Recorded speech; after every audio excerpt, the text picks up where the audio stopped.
Olá pessoal, tudo bem? Qual será que é o conteúdo específico do princípio da cooperação que aparece no artigo 145, parágrafo 3º? Bom, eu tenho uma ideia sobre isso, tá? Eu quero compartilhar com vocês. Primeiro, pessoal, me parece que a gente precisa compreender o que é a justiça comutativa, tá? A justiça comutativa, pessoal, ela rege um tipo de troca, tá? Ela é a justiça das trocas, tá? Ela é a justiça da compra e venda. Ela é a justiça do comércio, das relações econômicas. Então, existem duas partes, uma relação bilateral e existe uma troca de bens, tá? Então, ela exige uma certa equivalência entre bens que são trocados, tá? Então, quando eu vou numa loja, no shopping, e a calça custa R$100, eu pago R$100 e eu saio com a calça, tá certo? Nós temos nós temos espécies tributárias que se submetem a este tipo de justiça.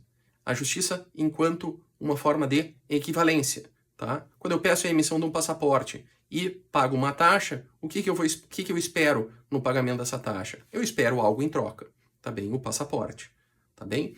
Pessoal, essa forma de justiça enquanto equivalência, ela foca nos bens que são trocados.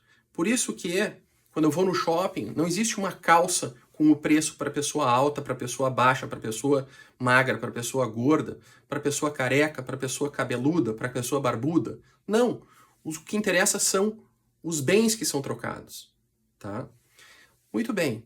Nós temos isso na contribuição de melhoria também. Pois bem, pessoal, o Aristóteles e Tomás Aquino também falam de um outro tipo de justiça comutativa, que envolve não mais os objetos que são trocados, mas as ações das pessoas, tá? Para que os negócios sejam realizados, as pessoas precisam ter atividades de colaboração. E essa ideia de igualdade de comportamentos leva o nome de reciprocidade. Reciprocidade é aquilo que vai e volta, tá? Pessoal, olha só, o comportamento recíproco, para que o comércio exista, primeiro, deve haver uma certa igualdade entre pessoas, tá? Não uma relação de poder e sujeição, uma relação vertical. Mas o direito tributário, pessoal, ele, se vocês forem olhar, ela fala inclusive em limitações constitucionais ao poder de tributar, né?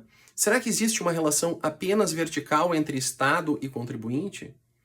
Pessoal, me parece que este tipo de relação própria do direito administrativo, lá falado por Otto Meyer, tá? Por os primeiros administrativistas, ela existia, mas não existe mais a relação de poder e sujeição entre contribuinte e fiscalidade.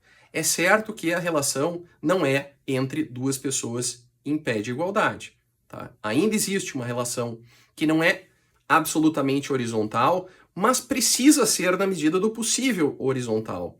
Tá?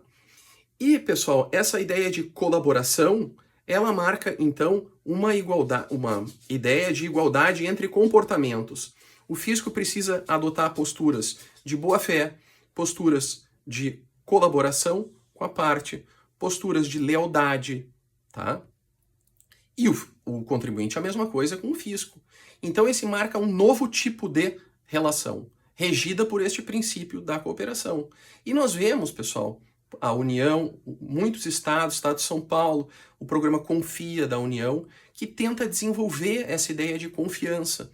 E é uma ideia de fiscalidade não mais focada na punição, na autuação, mas também focada em algo mais negocial. O fisco agora tem que adotar posturas de zelo, posturas de cuidado, posturas informativas. Nós temos que ter uma fiscalização que seja mais orientadora, tá bem? E hoje em dia nós temos inclusive a possibilidade de mediação, a lei de transação, isso já está disseminado, tá? Isso marca uma das possibilidades do princípio da cooperação. Mas o princípio da cooperação também, pessoal, ele marca um outro tipo de relação entre atores distintos, tá? Quais são os atores que precisam colaborar? Aqui nós remetemos à ideia também de equivalência de comportamentos, mas há uma ideia de cooperação entre agentes políticos. Quer dizer, as fiscalidades hoje em dia precisam cooperar no âmbito do comitê gestor. Claro, por exemplo, se o ISS, que era de 5.000 e tantos municípios, acabou sendo unido com o ICMS, que era dos estados, o que nós temos agora é um comitê gestor e uma legislação única.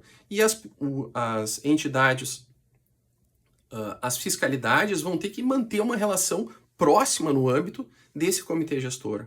E ali nós vemos o quê? Nós vemos a ideia de colaboração. Claro, a elaboração de um comitê gestor, a interpretação da lei. Pessoal, isso vai ser importantíssimo que as partes colaborem. E nós vivemos numa federação que se submete, inclusive, é um tipo de federação, um federalismo cooperativo, tá bem? Os entes políticos precisam se auxiliar com boa fé, com respeito, com lealdade, tá bem? Então, nós vemos que a cooperação possui esses dois âmbitos, tá bem? Então, um abraço para todo mundo. Até mais.